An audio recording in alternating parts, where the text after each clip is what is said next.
We all have questions. Questions like, why is it called a building if it's already built? Why is there no egg in eggplant? And do penguins really have knees? But some questions are more important than others. This past Easter, we gave a survey to find your most asked questions. Questions like, how can I hear God's voice? How can I deal with difficult people? What does the Bible say about forgiveness and heaven? And what are the answers for all my stress? Every week, we're going to answer your most asked questions and discover God's best plan. Because we're just asking for a friend. Well, what is up, Radiant Church? Is anybody excited to be at church today? I think we can do better than that. Is anybody excited to be at church today? Well, welcome to part 7 of our series, Asking for a Friend. And we have never in the history of Radiant Church had 7 parts to a message, but this is the grand finale, and I believe we've saved the best for last. But before I get into that question, I want to be able to look right at the camera and greet those who are going to watch this message online later today. We have people, hundreds of people that get to watch these throughout the week because you share them with your friends and family. And I believe God is going to speak to you right where you're watching this. We love you. South Tampa loves you. Come on, can we make them feel loved today? Awesome. Well, we have been having a lot of fun with this series and just asking you to submit some tweets that we can kind of highlight here in our services. And so we found 2 of them today to kind of end out the series. I thought they were pretty funny. Let's put the first one up there. The first one's simply this. Is it bad if someone is winded after doing the motions in a toddler's song? Come on, parents, you know that one is so true. Just simply asking for a friend. And let's do another one. Here's another one. How many times do you have to have the I should really change my sheets conversation with yourself before doing it? Actually, just asking for a friend. Of course, you don't really ask that. So, hey, well, while I'd love to answer those questions, truly that there's some major questions we've been answering that you guys submitted during our annual Easter survey. And we started this weeks ago, talking about week 1, part 1 of simply like, is the world about to end? And then jumped in from there to how do you rebound from rock bottom? And then simply, how do you overcome fear? And then talking about why is life so stressful? Great questions. How do you set standards? And then we ended it last week with this idea of how do you discover God's will? And of course, if you missed any of those, you can watch any of them on our new YouTube channel that is really taking off. We'd love to have you get connected, and you can subscribe to YouTube. So if you ever miss a week, it'll just show up right there for you to be connected with it. But let me tell you, I saved a question that I think is probably one of the biggest ones. We're not asking this one for a friend because you deal with it.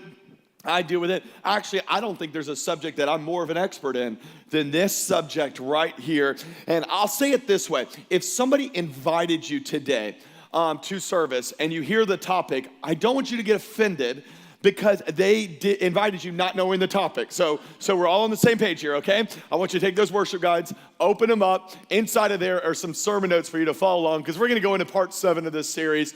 And I'm going to help you with a question that we all need an answer for. And it's simply this: how do you deal with difficult people? How do you deal with difficult people? Let me take a poll of the audience here today, just so I can make sure we're talking to the right group. How many people in here would say there's at least one difficult person in my life? Come on, throw that hand up really quick. Some of you guys threw it up really fast, like really, really quick. Others didn't raise your hand. And just so you know, there's always a difficult person in every circle. So if you don't know them, you're it. So just so you know that. No, it's how many would say, you know what, I'm sitting next to that difficult person. Come on, raise your hand. No, don't raise your hand. We don't want to cause problems here. We all have difficult people in our lives. And I'll tell you why. I learned the reason why people are difficult. They're difficult because how many know that people are different?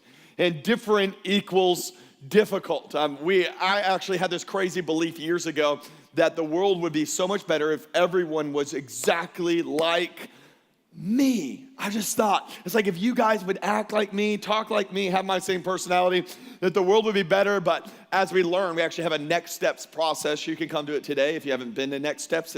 It's 4 parts, but one of those is we help you discover that you're unique, you're created unique on purpose, and different.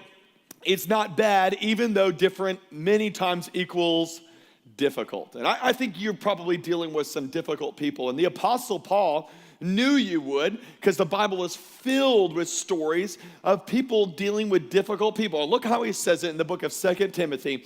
He makes it very clear like this. He says, listen, again I say, don't get involved with foolish or ignorant arguments that only start fights. Come on, that phrase right there, you can underline it, print it off, put it on top of your computer. Amen? Okay. He says it like this. He says, a servant of the Lord must not quarrel or must not be, it must be kind to everyone, be able to teach. And look what he says. He says, ready? You got to be patient with, shout it out loud, difficult people. In other words, he knew that you were going to deal with some difficult people, and you got to learn to have some patience on it. And so if you're dealing with some difficult people today, I want to help you in this process. I thought we'd have a lot of fun together to start this out, because difficult people look different to you than they do to me, and I've got a lot of them in my life and had to learn how to deal with them. So what I thought I would do is I'd help you get some characteristics of some difficult people, and to be creative with it. I'm a big Marvel and DC Comics fan. I love to see all the movies as soon as they come out. So I thought I would highlight some difficult people that I have in my life. Not by name, just so you know, but highlights people, and you probably have them in your life too. So let's put the first one up there. The first one is the Batman. Come on, how many of you all have a Batman in your life? You know who it is? It's that person that you try to get close to, and every time you're like, so tell me about your life, they're like, I'm Batman. That's all they have to say. You're like, come on, well, tell us about your past. I'm Batman. You're like, take the mask off. Tell us who you really are. And they're like so reserved, so standoffish. We all got a Batman in our life. They're difficult people. Or then there's the other side of it. Then there's the Joker. Come on, how many of you got a Joker? They're just always like, it's all fine. We're like, a hurricane is coming our way. They're like, get beer, go to the beach. You're like, do you take anything serious, Joker? Like, they're that person that just always fun and games. Come on, you're the Joker that's in your life right now, and we've all got them. And how about this one? This is another good one. Really difficult person. And Mr. Freeze. Mr. Freeze is the person that can go into a room and can literally freeze out every bit of fun or excitement into the room. We used to call them the Debbie Downers, or they're the person that can say one statement. It's always an inappropriate, just negative statement, and whatever fun was in the room gets frozen as soon as Mr. Freeze walks in. For instance, they're the person at the family reunion that's like, hey, it's so great that we're all together. And they're like, we're not all together. Grandmother is no longer with us. We're like, Grandma died 10 years ago and she was 98. Let her enjoy heaven. Come on, they just love to freeze out conversations, and we all got them in our life. Or here's another one. You know this person. It's the Wonder Woman. Wonder Woman, you know Wonder Woman, this is the person that's just the mom, and South Tampa, you're filled with them. They're awesome, and they're doing everything at all times. Like, you run into them at like 7 a.m. at Publix, and you make a mistake. You go, hey, what have you been doing today? They're like, well, this morning I was making soap. Making soap? Like, who makes soap? They're like, and then when I finished making soap, I took my kids and we ran 3 miles down Bayshore as I'm pushing my stroller, And then after that, of course, I had to go to spin, because you got to go spin every day. And then I went and I wrote in my life journal, my organizational journal that I have in my binder, and was so excited about that. And now I'm on my way to my PTA meeting. And we're like, it's 7 a.m. You're sitting there, you're like looking at yourself in a mirror, you got your hair up in a scrunchie, you only left your house to go get a donut at Publix. That was it. And you just, don't you hate Wonder Women? You just be real. You gotta love the scrunchie. Anyway, it saved you. And men, we have one of these too, don't we? We have Superman. He's just good at everything. He's always exercising, always getting promoted at his job. And doesn't he tell you every time? He makes sure you know how great he is. He's what we call the one-upper. Come on, you got a one-upper in your life. How's your day doing? It's good. Mine's better. It's like, how big is the fish you caught? It was this big. Mine was this big. It's like, whatever you make a year, they make that, plus bonuses. It's just like, they're always that guy. And isn't it funny that you never watch a Superman movie for Superman to win? You always kind of hope they fail, So they're that guy, you meet him, you're like, I can't wait for you to trip up. You shouldn't think that, but you do a little bit. Here's another one, difficult person. You got the Hulk in your life. Come on, the Hulk, It's the person that you kind of got to be on eggshells around him a little bit. because one thing can set them off, and as soon as they're set off, you're like, hey, can you take out the trash? They're like, what did you ask me? And like, you look at them, you're like, dude, you're turning green right now. Chill out. Last one, here's this one, Dr. Strange. Come on. How many of you got a Dr. Strange? Like, they always got the weird facts, the weird figures for you. They know the most recent article and stat, and you're weird, Dr. Strange. You're weird. We've all got difficult people in our lives. So what do we do with all these people? What do we do? Well, there's 4 things I want to give you today that are kind of taking this complex topic and make it very simple of simply how do we live in life with difficult people, because we've all got them. Number 1, write it down in your notes. This is crucial, that you got to realize that a healthy life involves healthy relationships. And there's no problems worse than people problems. And when you deal with people problems, you got to figure out how to do it, because the healthier your relationships are, the healthier your life is. I don't know about you, but when I get around difficult people, I want to kind of find myself in isolation. I want to get away from them. I'm kind of like the crab. I want to be that guy that kind of, as like hermit crab, gets back in my shell and goes, I don't want to be around anybody else. But you can't live that way. You can't throw out the baby with the bathwater. We got to be in relationships with each other. And here's why.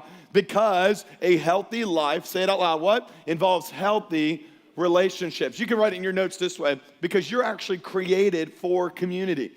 As easy as it would be to not have relationships with anybody, not go through next steps, not being part of a Radiant group, as easy it would be to just slide in here and slide out, you're actually created to thrive when you're in relationships. Well, you go, well, Aaron, relationships are difficult. They're frustrating. People drive me crazy. I would say to you today, the reason they're like that is because there's actually a spiritual side to relationships. There's a big spiritual side. The enemy does not want your relationships to succeed. He doesn't want your marriage to succeed. He doesn't want your relationships at work to succeed. He doesn't want you to connect here at the church. You see, when you're in the midst of a place where you feel like everybody's difficult, I always go back to this verse in Ephesians where the Apostle Paul says, listen, our struggle is not against your mother-in-law. It's not against your boss. It's not against that neighbor. They're not the problem. No, our struggle is not against flesh and blood. It's against the rulers, against the authorities, against the powers of this dark world, and against the spiritual forces of evil and the heavenly realms. In other words, all of your relationship problems can be summed up in the fact that there's an enemy that doesn't want them to succeed. So we got to figure out how to do relationships right when we have this enemy that's trying to come and divide our marriages and divide our homes and divide our church. You got to figure out how to do it right, because a healthy life is always dependent upon healthy relationships. So how do we have them? Well, number 2, write it down in your notes. You got to realize you'll only have healthy relationships if you learn how to take personal responsibility to create peace. Now, this is a huge one. I'm going to step on toes for just a little bit, because we are not a very peaceful generation. We like to stir up controversy quite frequently. And the Bible tells us that we are called to not be people that just keep peace, but we are people that need to learn how to create peace in our situations. Creating them in your home, creating them in your workplace, create them in your neighborhood or in your clubs. Wherever you're at, you got to learn how to create peace. Jesus said it this way in Matthew chapter 5. It's the famous Sermon on the Mount. And look how Jesus says it. He says blessed. First of all, that word blessed is in your notes. The Greek word is this word makarios. And here's what it means. It means to be happy. I don't know about you, but I don't want my relationships to be sad and depressing and frustrating. So here's what he's saying. He said, you can be happy in your relationships, even with somebody that is difficult, even someone that frustrates you. Because here's what you need to do. He says, you'll be happy if you are a what? Peacemaker. Peacemaker, because peacemakers are different than peacekeepers. I think some of you are great at keeping peace. Like, you avoid the problem. You go, okay, whatever. You do this whole business. Here's what you do. I'll be okay as soon as they apologize. As soon as they own up to their mistake, I'll be good. I'm like, well, shouldn't you resolve the problem? I'm fine. They're the problem. They want to do it. They can crawl back to me, and then I'll resolve. I'm in here. I'm a peacekeeper, Aaron. I'm not going to stir it up anymore. No. That's not your job. Your job is not to keep peace. Your job is to make peace. Let me just say it this way. Listen, you will never arrive at peace, which the Bible equates with happiness. So you'll never have a happy marriage. You'll never have a happy coworker situation. You'll never have a happy situation at your job if you'll never arrive there accidentally. It's only intentionally we get there. You only get to a happy marriage intentionally. You only have a happy relationship with your kids intentionally. So here's how I wrote it down in my notes. I want you to write it down too. Because peace isn't found. You're not going to just stumble upon a peaceful situation. It's actually made. People come up to me all the time. They're like, well, if they would do something, then we would live at peace. If they would change, then everything would be okay. And that's not the problem. You see, the problem is, look at Romans chapter 12. It's my favorite verse when it comes to conflict resolution. If you've been in my office and you've wanted to try to kill someone, I'll always say this verse to you. And I can quote it to you because it says it like this. It is possible. As far as it depends on, shout it out loud, you. In other words, how much are you doing to live at peace with everyone? Now that word everyone, let me give you a little bit of a break on it. The actual Greek word, the root word on that, it means everyone that has a personality that's easy for you to get along with. Is that what it means? It means everyone that thinks the same way you do, acts the same way you do, everyone that is easy for you to get along with. Is that what it means? No, everyone means everyone. The difficult person, the neighbor that keeps throwing stuff in your yard, the coworker that simply always is talking and gossiping about you. He says, listen, you got to do as much as you can do to make peace in that situation. That's even people that are EGRs. You know what this word EGR means? I love this word. It actually means extra grace required. Come on, how many have those extra grace required people?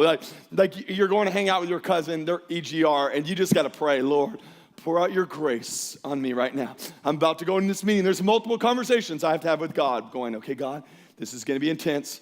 Let me be a peacemaker, but they are an EGR. Like, I think it's okay to say that to God. Let me give you 4 words that I wrote down in my notes. They're not in your notes, but I think it's a good statement that you can start using. You probably write it down this week. It's a big one. Here's the 4 words. It's simply this. I am a peacemaker. I am a peacemaker. Now, if you remember these words or you write it down, maybe you need to put it on your phone, put it as the backdrop on your phone or the screensaver on your computer. Meaning this, that anytime you have an opportunity to stir up problems, you say this statement. Let's say it out loud. Ready? I am a peacemaker. I think about half of you did, but here's the truth. 100% of us need to say it. So let's say it. Ready? I am a peacemaker. Even when you have the best response to that text message, it's going to destroy them. You know you can do it. And instead of sending the text message, you're going to say to yourself, what? I am a peacemaker. I love that. Hey, here's the deal. When they're arguing online and you have a good rebuttal, you can really stir it up and exasperate the thing. You're not going to. Why? Because you are what? A peacemaker. When everybody else is gossiping, you're not going to join in and you're not going to listen to it. Why? Because I am a peacemaker. You got to live a life where you realize my job is to be a peacemaker no matter the situation that I'm in. Can I hear someone say amen today? I think it's important. Number 3. So we're called to live at peace, but some people are difficult to live at peace. What about those people that are like the extreme? They're just crazy.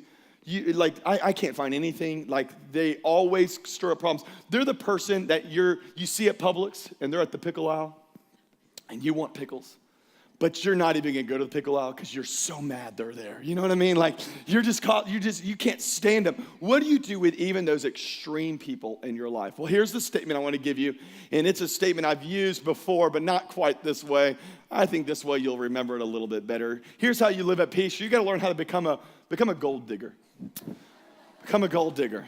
Now, this is important because depending on the generation you grew up in, this means different things to all of us. Now, I'm not saying she's a gold digger, but some people got it. Okay. Very good. Thank you. Now, here's what a gold digger is in our culture growing up right now, for those that don't know. A gold digger is someone that marries someone else simply for the fact that they want their money. Very good. Not a bad reason, but it's good. I guess some of you look for that. It's good. I'm joking. If they're saved, then money. That's important. Personality somewhere else. All right. So a gold digger, here's what it means. Chad, help me out with this. Here's what it means to be a gold digger, because I don't know about you, but it's very easy to not see the good in everybody else. So this is the person at your work. And if you can't see this clearly, just understand this is a person that you can't stand. When you look at it, you see it's filled with dirt. It's filled with dirt. And truly, we all are filled with dirt. We've all got problems. We all got issues. We all got struggles. You don't think you have issues? Guess what? That's your issue. You got lots of issues, I promise you. And here's the thing. Nobody's looking for an expert dirt finder. Nobody's sitting there going, man, I'm going to pay you a ton of money. Here's what I need you to do. Go find us some dirt.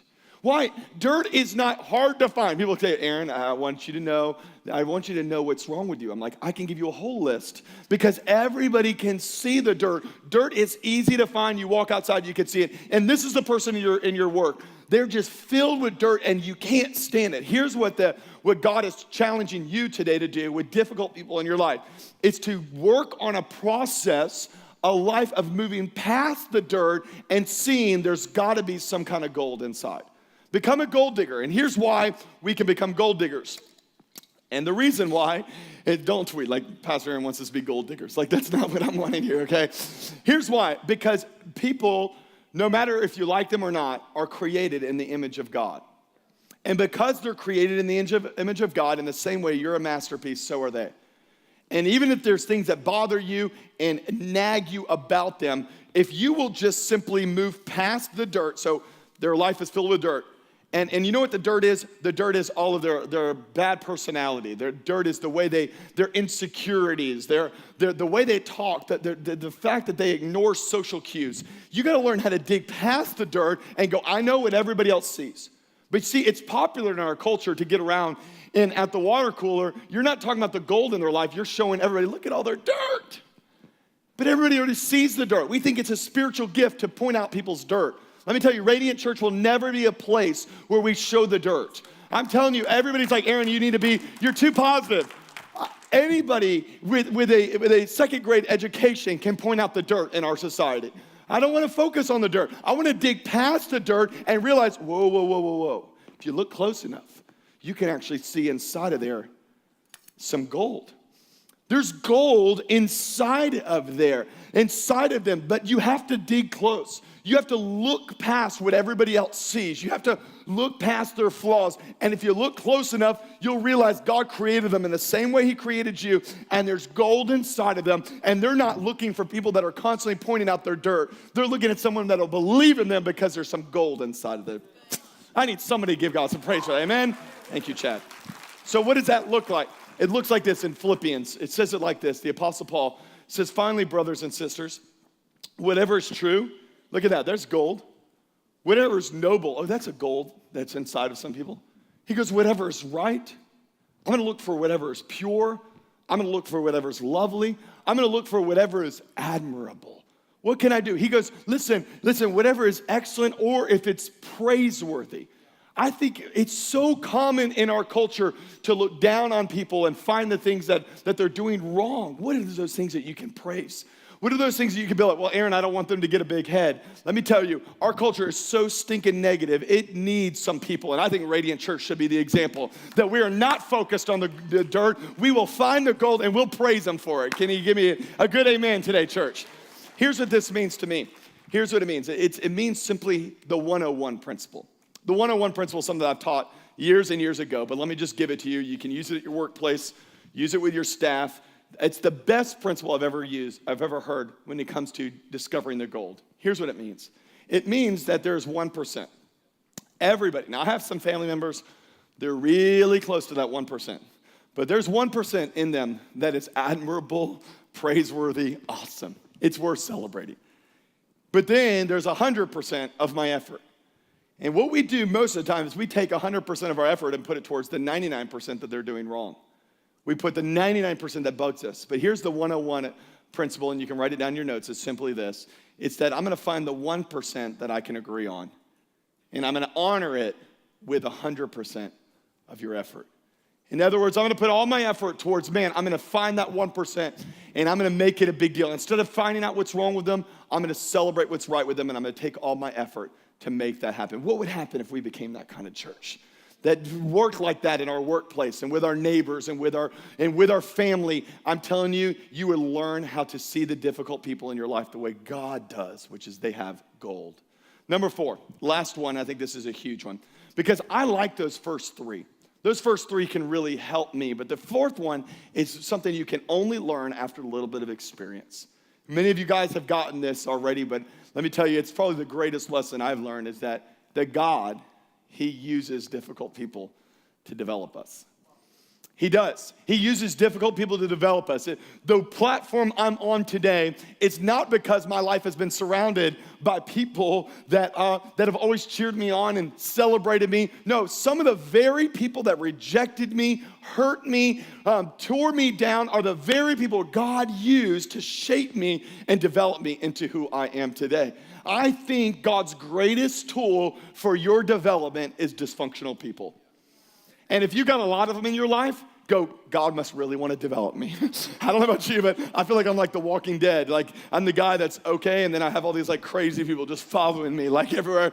And every time I see them, every time they walk in my office, I'm going, God, thank you. That means you still want to develop me into something great. Let me put it this way. I think the greatest story in all the Bible of someone whose life was surrounded by difficult people, dysfunctional people, was a guy by the name of Joseph. Now, I can't give you all of Joseph's story. It's 13 chapters in the book of Genesis. Most people in Genesis only have like a half a chapter or one chapter to themselves, but Joseph's life was so significant, he's got 13 chapters. And so I'm gonna give you in the next couple minutes that we're together, the Aaron Burke paraphrase of Joseph's life, because I think it would be important for you to understand that Joseph had some incredibly dysfunctional and difficult people in his life. Joseph's story kind of starts like this. He's kind of born into a Brady Bunch of that day. It's a dad with multiple wives that had multiple different kids, and he's one of 12 boys in the home. And these boys have one thing in common, is they all can't stand Joseph.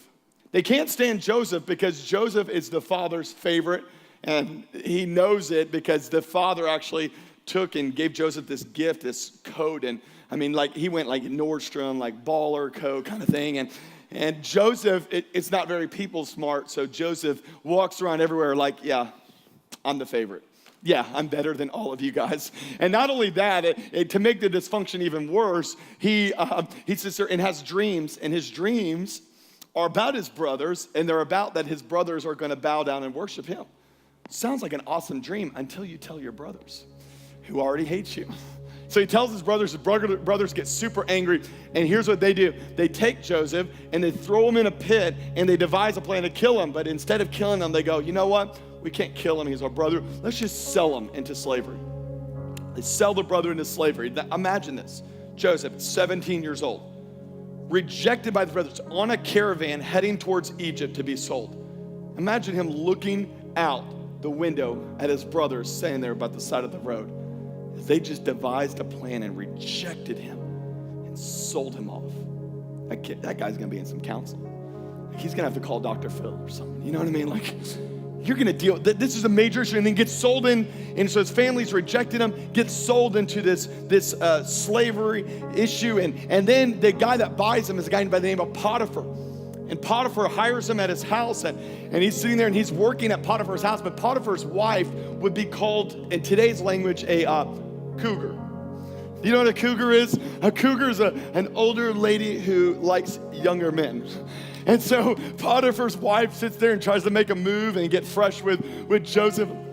Joseph rejects it and runs out of the house. And the story goes that Potiphar's wife tells Potiphar that, man, this guy tried to come on to me and you need to take care of him. So Potiphar takes Joseph, throws him into prison. Look at the trend. His family rejects him. He gets a job, the job rejects him and throws him into prison. It's not looking too great for Joseph. He's in prison, he makes friends with two guys. These two guys had been working in the past with Pharaoh, the guy that was over all of Egypt, and they got thrown into jail for different reasons. Both of these two guys have dreams. So they go to Joseph, they're like, can you interpret dreams? He's like, yeah, I have this gift to do that. And tells him the dream. The one guy tells him the dream, and Joseph interprets it and goes, hey, here's the sad fact is your dream means this, that you're gonna die. A couple days later, the guy's dead. Then the other guy tells him a dream. He goes, your dream means this, that you're gonna get promoted back up to Pharaoh, and it's gonna be awesome for you, and you're gonna have this job back. God's gonna restore it. And a couple days later, it happens. So on this guy's way out, back up to Pharaoh, Joseph pulls him aside. Again, Aaron paraphrase version, okay? Stay with me, all right? Pulls him aside and goes, hey, when you get back to Pharaoh, remember your brother.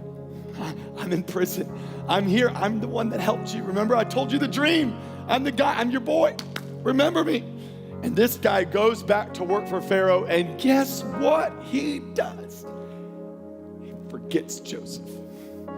For 2 years. 2 years. Imagine the anger, the bitterness, the frustration for years of Joseph sitting in that prison going, my family's rejected me, my workplace rejected me, and now my friends have rejected me. Talk about dealing with difficult people. 2 years later, they hear a knock on the prison cell, and someone comes down and goes, hey, we're looking for a guy named Joseph around here. He goes, yeah, I'm Joseph. And he goes, well, Pharaoh needs you.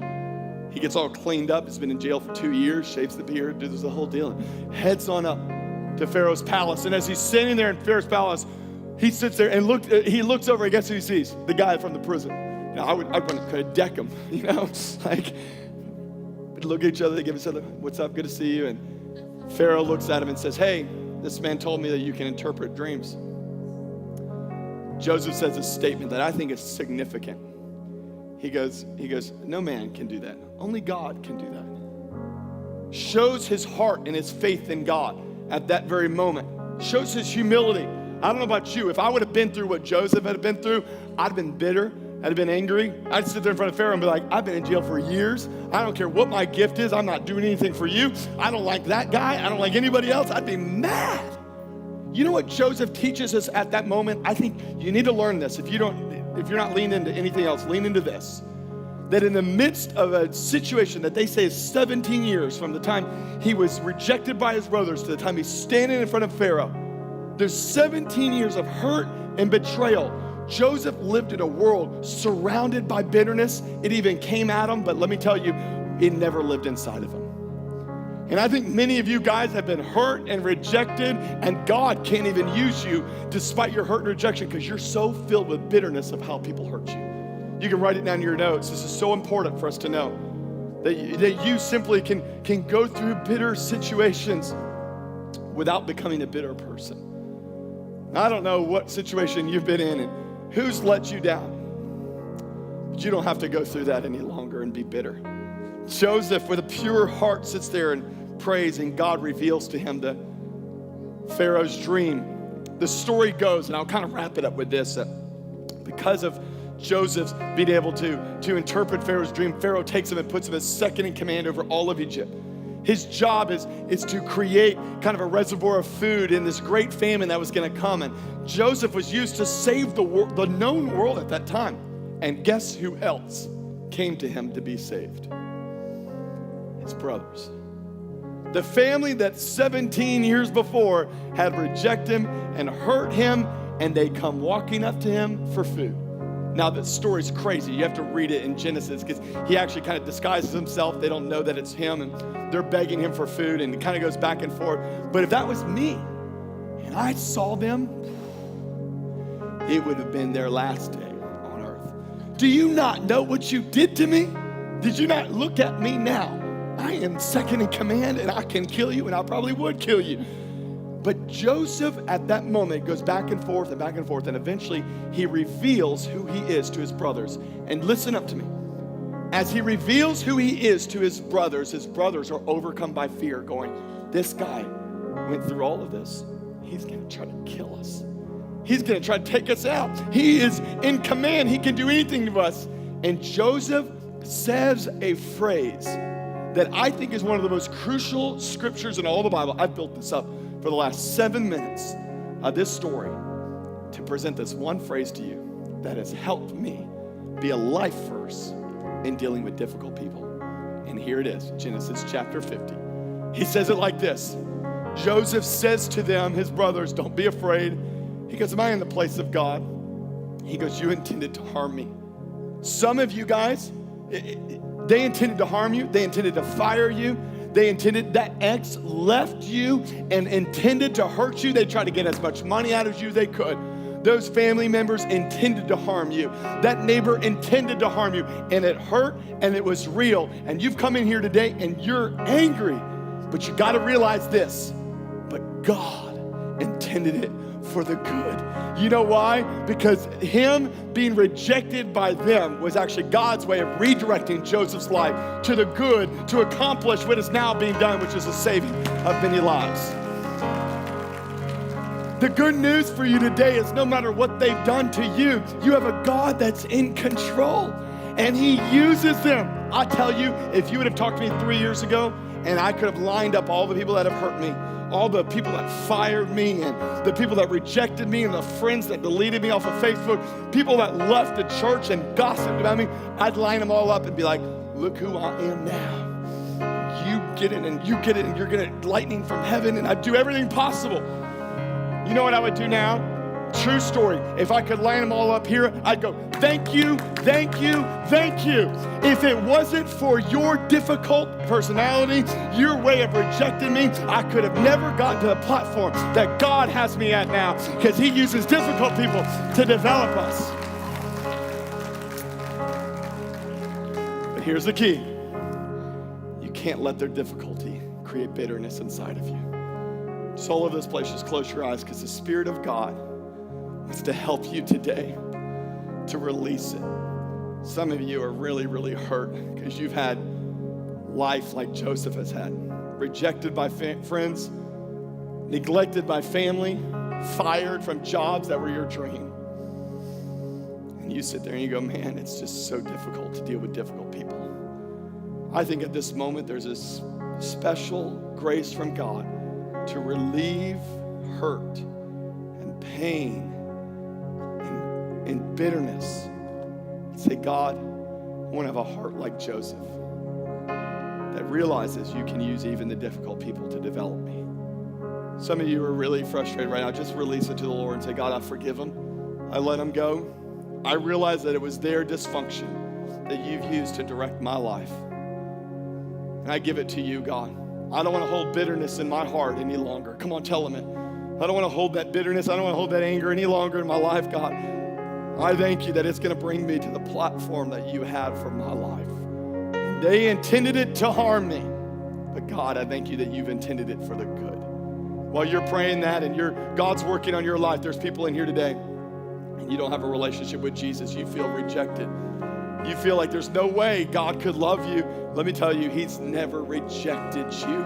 He cares for you. He loves you. And while you might be the difficult person, he loves difficult people, that he went to the cross and died for your sins and for mine, because we were the difficult ones. And he wants to forgive you and wash you clean. Today's your day of salvation.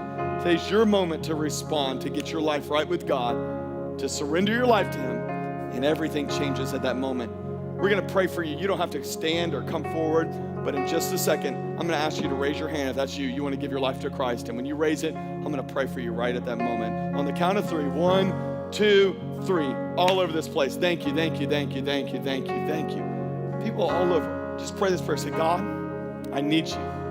Today, I give you my heart. I give you my life.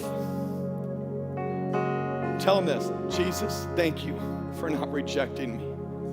That you're going to take all my past, all these issues, and you're going to use it for the good. Today, I give you my life.